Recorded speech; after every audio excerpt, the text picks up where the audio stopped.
Hello everyone, welcome back to Dr. Akhilesh-MedTalks. In this video, I am going to discuss about mood disorders. Only I am giving the introduction of mood disorders in this video, and further coming videos I am going to discuss all the mood disorders in detail. So these are the QR codes of my channels. So you can access the PDF in my Telegram channel after this video. So without any further delay, I am going to discuss about mood disorders. What is the mood disorders? Mood disorders are inappropriate fluctuation in the mood. It is an inappropriate, not appropriate, it's an inappropriate. It's an abnormal fluctuation in the mood, I can say. So in a simple manner, by using a simple mood pendulum, I'm going to discuss all the mood disorders. Okay, let's say here it's a normal person. In normal person in day-to-day life, he is having sadness and sometimes he will be happy. So up to here it's normal. Okay, up to here it's normal. Like everyone is having a kind of mood that is happiness, sometime unhappiness or sadness or some more time. So this is up to here, it's a very normal thing. Okay, let's say I got a PG seat or you got a PG seat. You will be more happy, right? So happiness is more for that person. So he will be very happy. So he'll be very happy. The term is called as ecstasy. Okay. So if some big event happened in his life, that is he got a PG seat. So that's why he is very happy. Still this is also a normal thing only. This is also normal. It's a physiological thing only. Okay. And he is very sad sometime because let's say his father died or some accident happened to his close relative. It is a big event happened in his life. It is making influence on his mood. So that's why the patient is very sad. Still this is a physiological sadness. Why? Because it's a normal thing only. If some event happened in day-to-day life, like person will stay very sad for long time. So that's why we'll call it as a physiological sadness. But patient knows why he is sad. In this condition, patient knows why he is sad. He knows the reason. So this is what I am going to explain you. If a big event happens in his life or in anyone's life, the sadness is appropriate only. For that person, sadness is appropriate. It depends on degree and duration to the loss. How much time he will be sad and how much duration he will be sad. So everything comes under physiological sadness. So this one is also physiological. A very happy is also physiological, and very sad is also physiological. Okay, further we are going and discussing in the mood pendulum only, and I am going to introduce the new terms in mood disorders. Please listen this very carefully so you can answer all the questions in USMLE or in NEET PG or any other exams. You can answer very easily by using this mood pendulum. I simplified everything in a mood pendulum. Please focus on this. So up to very sad and very happy I discussed already. Up to here it's done. So next we are going further. If a person is more sad, okay, and we will call it as an mild to moderate depression. See, he don't have any interest. He don't have interest on eating food. He don't have any interest on the food, and he feels like he is worthless. He cannot do anything, and he feels like helpless. No one can help him. He feels like that, and he is always staying dull. So that we will call it as mild to moderate depression. Okay. Further, very sadness progresses to mild to moderate depression. In mild to moderate depression, we are having a depression triad, that is hopelessness, worthlessness, helplessness. This person is having the feeling of these three. So this is known as triad of depression. So if the depression further progresses, that we will call it as severe depression. In severe depression, along with this triad of symptoms, hopelessness, worthlessness and helplessness, he is also having a kind of psychotic features. In that psychotic features, one of the feature is delusion of poverty. Let's say he will be feeling like he don't have any money. Okay, he is very poor, so he cannot do anything.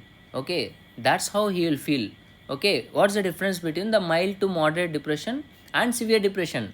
In mild to moderate depression, he is only having a triad of symptoms, that is hopelessness, helplessness and worthlessness. But in severe depression, along with the triad of symptoms, he is always having psychotic features. One of the psychotic feature is delusions of poverty. Okay, please remember this point. And we are going on the happiness side. Up to very very happiness, very very happy, I already discussed.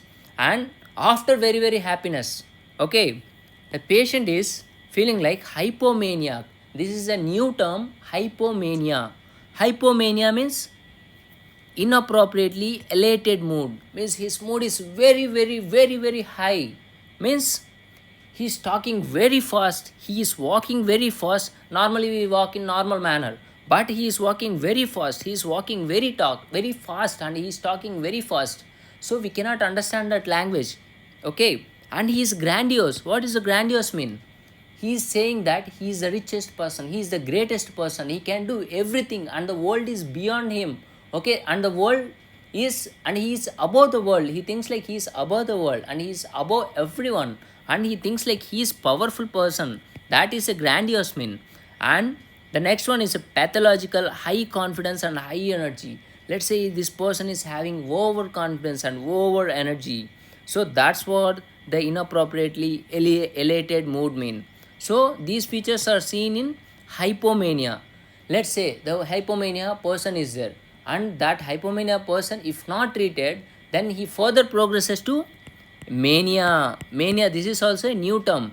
In mania, he is having a delusion of grandiosity. What does the grandiosity? I already told you. Grandiosity means he feels like he is the richest, he is a powerful person. Okay, so hypomania progresses to mania. It's a very severe condition. Hypomania, we can see all these features, but in mania also we can see all these features. Okay, we can see all these features.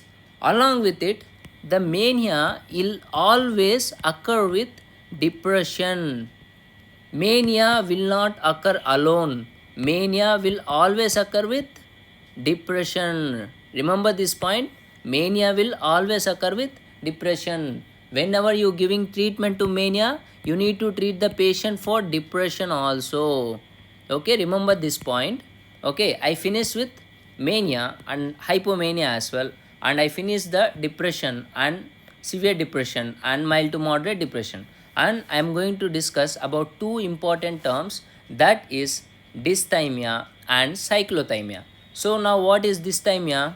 See, here I have drawn the line, that is dysthymia, a person who is inappropriately unhappy all the time. Okay, let's say usually in sometimes you will be happy and sometimes you will be sad, but this guy staying sad for all the time.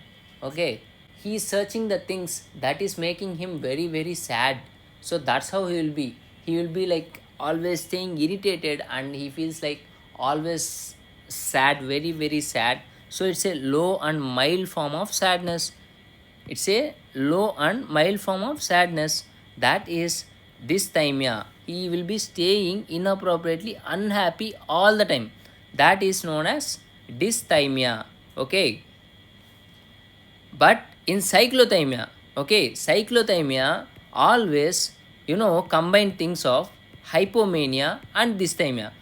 That's why I have drawn this one up to dysthymia and hypomania. Cyclothymia is combination of hypomania plus dysthymia. Means in cyclothymia, a patient is having elated mood, sometimes inappropriately elated mood sometimes. Along with it, he will be very sad for some more time. So that we will call it as cyclothymia. In dysthymia, what I said, the person is inappropriately unhappy all the time. So it stays in the side of depression. Okay, the patient is kind of very sad all the time. Okay, and these are the terms I wanted to introduce in this video, and in coming further videos I am going to give the durations of each and every period, so how you can diagnose the each mood disorder, and I am going to introduce the further more terms. And by watching this video, I can say definitely you are going to solve one question in any of the exams by using this simple mood pendulum. Everywhere I have find it's like it was explained in a bar graphs or in charts, but I simplified it with the mood pendulum. Okay, please try to remember this. It's very easy to remember. You can even see it's not even taken 2 pages. At least I finished everything in a 1 page.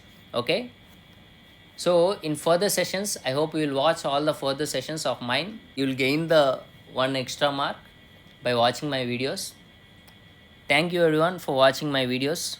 Do like, share and subscribe to Dr. Akhilesh-MedTalks. And if you have any questions or any queries, please do comment in the comment section below. If you like this video, please give me a comment on the comment section below. Thank you everyone for once again for watching my videos. Thank you so much.